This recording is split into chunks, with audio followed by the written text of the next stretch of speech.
Hi hello ನಮಸ್ತೆ, ನಾನು ನಿಮ್ಮ ಮನೆ ಮಗಳು ಭಾರ್ಗವಿ ಬಾಲಕೃಷ್ಣ. ವಕ್ರತುಂಡ ಸಂಕಷ್ಟರ ಚತುರ್ಥಿ ಯಾವತ್ತು, ಯಾವ ಸಮಯದಲ್ಲಿ ಪೂಜೆ ಮಾಡಬೇಕು, ಚಂದ್ರೋದಯ ಯಾವ ಸಮಯಕ್ಕೆ ಎಂಬುದನ್ನು ನಾನು ಈ ವ್ಲಾಗ್ನಲ್ಲಿ ನಿಮಗೆ ತಿಳಿಸ್ಕೊಡ್ತೇನೆ. ವಕ್ರತುಂಡ ಸಂಕಷ್ಟರ ಚತುರ್ಥಿ ಭಕ್ತಿ ಮತ್ತು ಪ್ರಾರ್ಥನೆಯ ದಿನವಾಗಿದ್ದು, ಈ ದಿನದಂದು ಭಕ್ತಾದಿಗಳು ಗಣೇಶನ ಚತುರ್ಥಿಯಂದು ಉಪವಾಸವಿದ್ದು ಸಂತೋಷ ಮತ್ತು ಸಮೃದ್ಧಿ ಬರಲೆಂದು ಭಕ್ತಿಯಿಂದ ಬೇಡಿಕೊಳ್ಳುತ್ತಾರೆ. ವಿವಾಹಿತ ಹೆಣ್ಣು ಮಕ್ಕಳು ಉಪವಾಸವಿದ್ದು ಗಂಡನ ಆಯಸ್ಸು ಸಮೃದ್ಧಿಯಾಗಲೆಂದು ಬೇಡಿಕೊಂಡು ಉಪವಾಸ ಪ್ರತಿಜ್ಞೆಯನ್ನು ಮಾಡಿಕೊಳ್ಳುತ್ತಾರೆ. ಇನ್ನು ವಿವಾಹಿತ ಆಗದೇ ಇರುವ ಹೆಣ್ಣು ಮಕ್ಕಳು ಶ್ರೀರಾಮನಂಥ ಗಂಡ ಸಿಗಲೆಂದು ಈ ವ್ರತವನ್ನು ಆಚರಿಸುತ್ತಾರೆ. ಭಕ್ತಾದಿಗಳು ಸ್ನಾನದೊಂದಿಗೆ ದಿನವನ್ನು ಆರಂಭಿಸುತ್ತಾರೆ. ಸ್ವಚ್ಛವಾದ ಬಟ್ಟೆ ಧರಿಸಿ ಅವರು ದಿನವಿಡೀ ಉಪವಾಸ ವ್ರತ ಮಾಡುತ್ತೇನೆ ಎಂಬುವ ಪ್ರತಿಜ್ಞೆಯನ್ನು ಮಾಡಿಕೊಳ್ಳುತ್ತಾರೆ. ಸಂಕಷ್ಟರ ಚತುರ್ಥಿಯ ಸಮಯವನ್ನು ತಿಳಿದುಕೊಳ್ಳೋಣ. ಈ ಪೂಜೆ ಸಮಯವನ್ನು ನೀವು ಈ ತಿಥಿಯಲ್ಲಿ ಮಾಡಿದರೆ ತುಂಬ ಉಪಯುಕ್ತವಾಗುತ್ತದೆ. ಸಂಕಷ್ಟರ ಚತುರ್ಥಿ ತಿಥಿ ಆರಂಭವಾಗುವುದು ಅಕ್ಟೋಬರ್ 9, 2025 ರಾತ್ರಿ 10:54 ಆರಂಭವಾಗುತ್ತದೆ ಮತ್ತು ಸಂಕಷ್ಟಿಯ ತಿಥಿ ಕೊನೆಗೊಳ್ಳುವುದು ಅಕ್ಟೋಬರ್ 10, 2025 ಸಂಜೆ 7:38 ಮುಕ್ತಾಯವಾಗುತ್ತದೆ. ಇನ್ನು ಚಂದ್ರೋದಯ ಯಾವ ಸಮಯಕ್ಕೆ ಎಂದರೆ ಅಕ್ಟೋಬರ್ 10, 2025 ರಾತ್ರಿ 8:13 ನಿಮಗೆ ಚಂದ್ರೋದಯ ಉದಯವಾಗುತ್ತದೆ.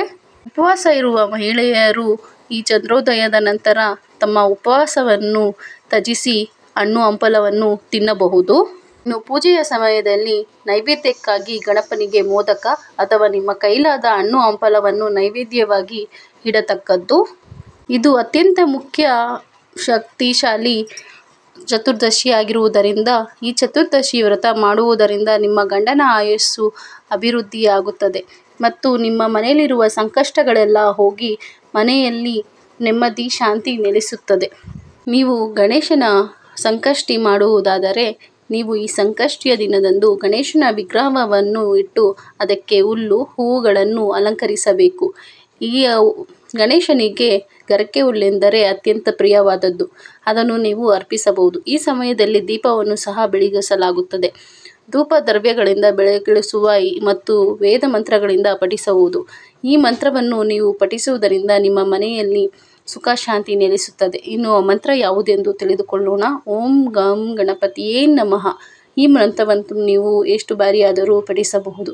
ಉಪವಾಸದ ಸಮಯದಲ್ಲಿ ಈ ಮಂತ್ರವನ್ನು ಪಠಿಸುವುದರಿಂದ ನಿಮಗೆ ಇಷ್ಟಾರ್ಥಗಳೆಲ್ಲ ಈಡೇರುತ್ತದೆ ಮತ್ತು ನೀವು ಆರತಿಯ ಮಾಡಲಾಗಬೇಕಾಗುತ್ತದೆ. ಸಂಕಷ್ಟಿಯ ಚತುರ್ಥಿ ದಿನದಂದು ಚಂದ್ರ ಮತ್ತು ಚಂದ್ರದೇವರಿಗೆ ವಿಶೇಷ ಪೂಜೆಯನ್ನು ಅರ್ಪಿಸಲಾಗುತ್ತದೆ. ಇದರಲ್ಲಿ ಚಂದ್ರನ ದಿಕ್ಕಿನಲ್ಲಿ ನೀರು, ಚಂದ್ರನ ಪವಿತ್ರವಾದ ಅಕ್ಕಿ ಮತ್ತು ಹೂವನ್ನು ಅರ್ಪಿಸಬೇಕಾಗುತ್ತದೆ.